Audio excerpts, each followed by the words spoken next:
नमस्कार आणि आजच्या या सखोल विश्लेषणात सर्वांचं स्वागत आहे.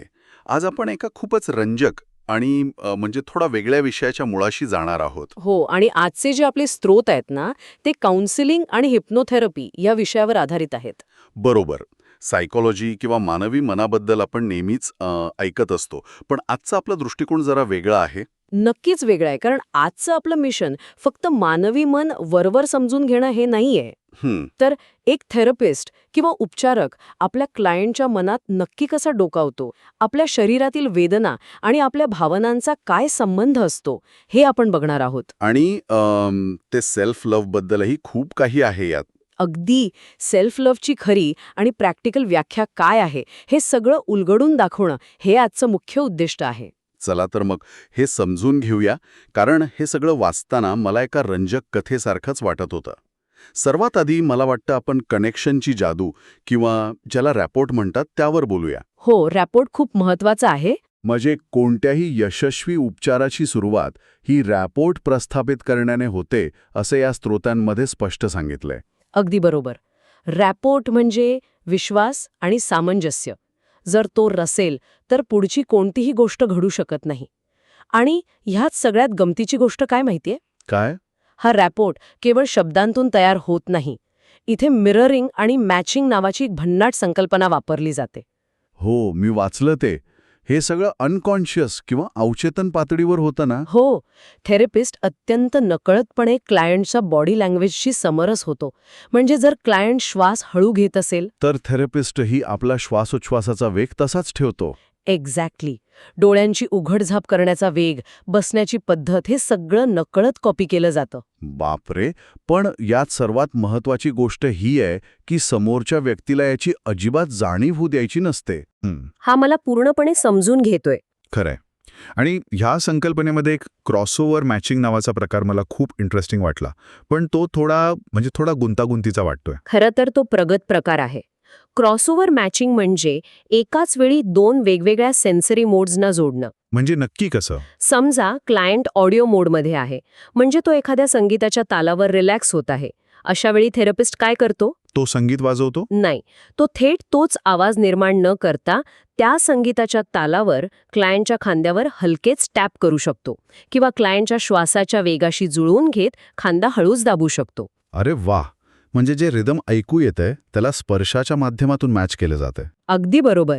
यामुळे एक विलक्षण मानसिक जोडणी तयार होते.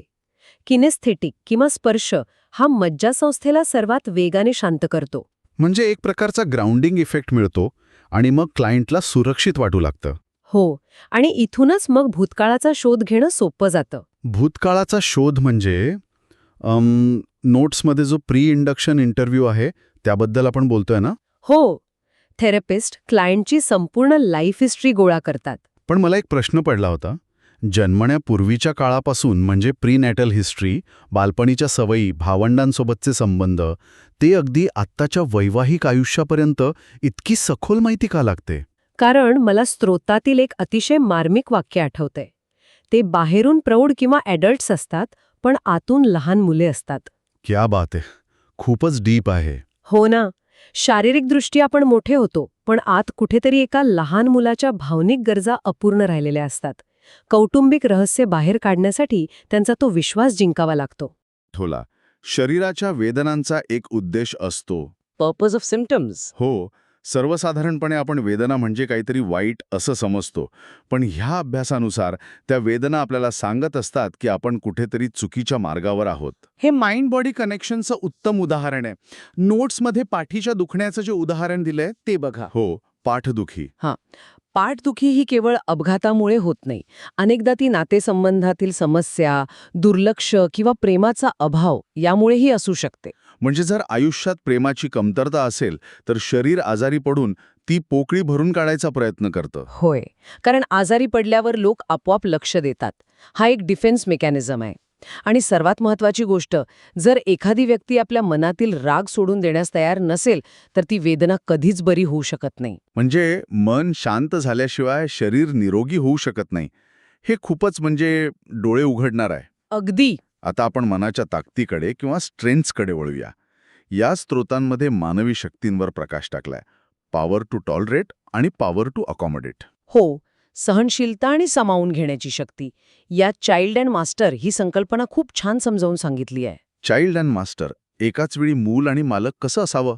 मूल असणं म्हणजे फक्त आज्ञा पाळणं, जिथे अहंकार नसतो आणि आपण व्यर्थ विचारांपासून मुक्त असतो. आणि मालक असणं म्हणजे? मालक म्हणजे जो योग्य वेळी योग्य तो सल्ला देऊ शकतो. वेळेनुसार हे रूप बदलता आलं पाहिजे. यातच रिगार्ड देण्याचा मुद्दा येतो. रिगार्ड देणं म्हणजे सन्मान करणं. इथे रिगार्डचा अर्थ थोडा प्रॅक्टिकल आहे.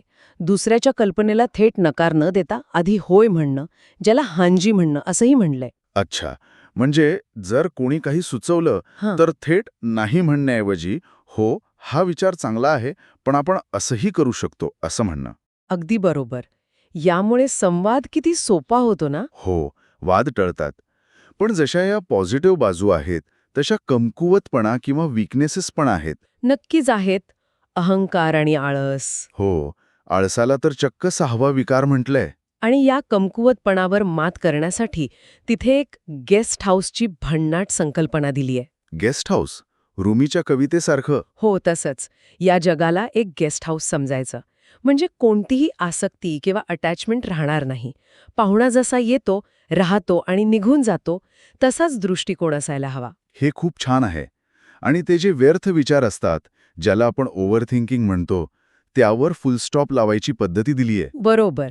भूतकाळातील गोष्टींवर सतत विचार करण्यापेक्षा तिथे एक फुलस्टॉप लावायचा आणि स्वतःला पॉइंट फॉर्ममध्ये स्थिर करायचं. पॉइंट फॉर्म म्हणजे एका बिंदूसारखं. हो, बिंदू ज्याला कोणताही विस्तार नसतो, एकदम हलकं. क्या बात है. आता आपण एक अशा विषयाकडे वळूया ज्यावर आजकाल सोशल मीडियावर प्रचंड चर्चा असते. मला वाटतंय तुम्ही सेल्फ लव्ह बद्दल बोलताय. अगदी अचूक ओळखलत. Self love.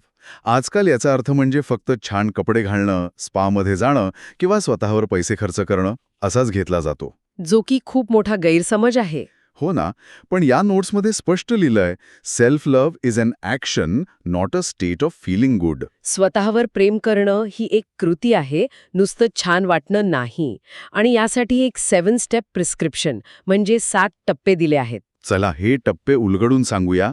पहिला टप्पा काय आहे? पहिला आहे माइंडफुल राहणं. म्हणजे आपण जे करतोय त्याची जाणीव ठेवणं. हो, आणि दुसरा टप्पा खूप महत्वाचा आहे.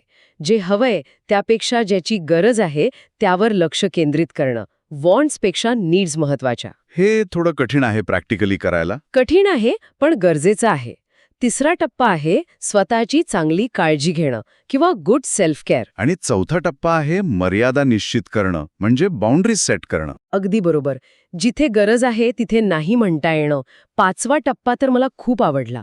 कोणता? स्वतःचं रक्षण करणं, विशेषतः फ्रेनेमीज पासून दूर राहणं. हां, फ्रेनेमीज शब्द खूप भारी आहे. मित्रत्वाचा आव आणणारे पण आपल्या आनंदात आतून दुःखी होणारे लोक. हो, अशा लोकांपासून स्वतःला जपणं हा सेल्फ लव्हचाच भाग आहे. 6वा टप्पा आहे स्वतःला माफ करणं. Forgive yourself. आपण माणूस आहोत आणि आपल्याकडून चुका होऊ शकतात हे स्वीकारणं. आणि शेवटचा 7वा टप्पा आहे हेतू ठेवून जगणं, लिव्ह इंटेन्शनली. हे 7ही टप्पे खरंच विचार करायला लावणारे आहेत. या 30 ways to practice self love मधली काही टिप्सही खूप साध्या आणि सोप्या आहेत. जसं की स्वतःची तुलना थांबवणं. हो, आणि टॉक्सिक नाती संपवणं. तसंच आपला एक हॅपी प्लेस शोधणं. हे सगळं ऐकायला खूप पॉझिटिव्ह वाटतं, पण खरं सांगू का? काय? स्वतःच्या मनाच्या या सगळ्या अवस्था समजून घेणं आणि त्यावर काम करणं ही काही एका दिवसाची प्रक्रिया नाहीये. ते मात्र खरंय. अनेकदा या गोष्टी ऐकायला छान वाटतात, पण प्रत्यक्षात अंमलात आणताना आपल्याला नक्कीच मार्गदर्शनाची गरज भासते. हो, एकट्याने हे सगळं करणं कठीण जाऊ शकतं. आणि म्हणूनच जर या संकल्पनेबद्दल अधिक स्पष्टता हवी असेल आणि खऱ्या आयुष्यात हे कसं लागू करावं यासाठी प्रॅक्टिकल टूल्स, तंत्र आणि फ्रेमवर्क्स एक्सप्लोर करायचे असतील तर आपल्याकडे एक उत्तम पर्याय आहे. कोणता? आपण मुंबईस्थित कॉर्पोरेट ट्रेनर, लाईफ कोच आणि स्पिरिच्युअल काउन्सिलर महक पंजाबी यांच्याशी फ्री डिस्कव्हरी सेशनसाठी संपर्क करू शकता. अरे वा, हे खूपच उपयुक्त ठरू शकतं. हो, त्या माइंडसेट आणि पर्सनल डेव्हलपमेंटवर गाइडेड बुक रीडिंग सेशन्स घेतात. आणि विशेष म्हणजे त्या नोटबुक LM आणि ChatGPT सारख्या AI टूल्सवर प्रॅक्टिकल लर्निंग सेशन्स देखील चालवतात. म्हणजे आधुनिक तंत्रज्ञानाचा वापर करून शिकणं अधिक सोपं आणि प्रभावी होतं. अगदी बरोबर. जर अधिक माहिती हवी असेल तर 9920794999 या नंबरवर व्हॉट्सअप करू शकता. नंबर पुन्हा एकदा सांगतो, 9920794999. नक्कीच, हे खूपच मदतीचं ठरेल. बरं, तर आजच्या या सखोल विश्लेषणाचा वेळ आता संपत आलाय. आपण बऱ्याच गोष्टी कव्हर केल्या. हो, कशा प्रकारे एक थेरपिस्ट आपल्या बॉडी लँग्वेजमधून आपल्याला वाचतो हे आपण पाहिलं. तसंच आपल्या न सोडवलेल्या भावना, शरीराच्या वेदना कशा बनतात आणि सेल्फ लव्ह ही खऱ्या अर्थाने एक कृती कशी आहे हेही आपण समजून घेतलं. पण जाता जाता मला एका विचारावर लक्ष वेधून घ्यावंसं वाटतं. सांगा ना. आपण आज पाहिलं की आपल्या न सुटलेल्या भावना, न मिळालेलं प्रेम हे पाठदुखी किंवा इतर शारीरिक वेदनांचं रूप घेऊ शकतं. तर पुढच्या वेळी जेव्हा आपल्या शरीरात कुठेही वेदना जाणवेल तेव्हा गोळी घेण्याआधी स्वतःला एक प्रश्न नक्की विचारला पाहिजे. कोणता प्रश्न? ही केवळ शरीराची वेदना आहे की माझ्या मनातील एखादी दाबली गेलेली भावना माझ्याशी बोलण्याचा प्रयत्न करत आहे? बापरे, हा खरंच खोल आणि विचार करायला लावणारा प्रश्न आहे. मला वाटतं या प्रश्नावर आपण सर्वांनीच विचार करायला हवा. नक्कीच. तर आजची ही चर्चा अतिशय माहितीपूर्ण आणि डोळे उघडणारी होती. आपण स्वतःच्या मनाचा हा शोध असाच सुरू ठेवाल अशी आशा आहे. वेळ दिल्याबद्दल खूप खूप धन्यवाद. पुन्हा भेटू.